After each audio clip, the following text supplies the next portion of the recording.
ओम नमः शिवाय, ओम नमः शिवाय, ओम नमः शिवाय। प्रिय, लीला पट की लीलाएं मन और मस्तिष्क पर प्रभाव तो डालती ही हैं, फिर भी हमें लक्ष्य की ओर तो बढ़ते ही रहना है।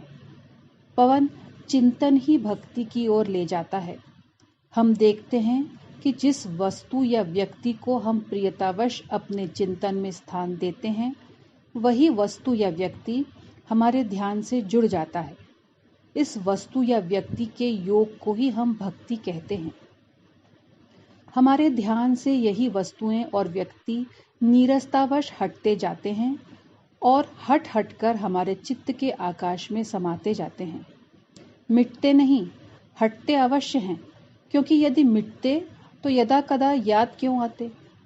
रस की संभावनाओं वाली वस्तुओं या व्यक्तियों को ही हम अपने ध्यान से जोड़कर उसी वस्तु या व्यक्ति का सुमिरन करते हैं। सुमिरन इसलिए करते हैं कि रस मिलने की संभावनाओं की याद आने पर एक रस मिलता है। इस सुमिरन वाले क्षण में जिस वस्तु या व्यक्ति से रस की संभावना है, कभी रस की प्राप्ति हो सकती नहीं, क्योंकि ये व्यक्ति व वस्तुएं विनाशी एवं परिवर्तनशील हैं। जब सुख की संभावना क्षीण होगी, हम इन्हें हटा देंगे और पुनः संभावित सुखों वाली वस्तुओं या व्यक्तियों का चुनाव कर उनकी भक्ति व सुमिरन करेंगे। इसी सुख को हम आशा का सुख कहते हैं। इस लोक में हम प्रत्यक्ष देखते हैं कि प्रत्येक जीवात्मा आशा सुख के सहारे जीवन के अमूल्य क्षणों को सर्वनाश कर रही है। और मजे की बात यह है कि गुरु को भी ये बेचारी आत्माएं अपने ध्यान से जोड़कर सुमिरन भी करती है और प्रेम के समीप भी जाती है, किंतु पूर्व से चला आ रहा स्वभाव कि इसे हटाओ उसे बिठाओ से विवश गुरु का सुमिरन छोड़ फिर व्यक्ति या वस्तुओं का सुमिरन करने लगती है और गुरु वाला रूप भी चित्त के आकाश में ही समा जाता है।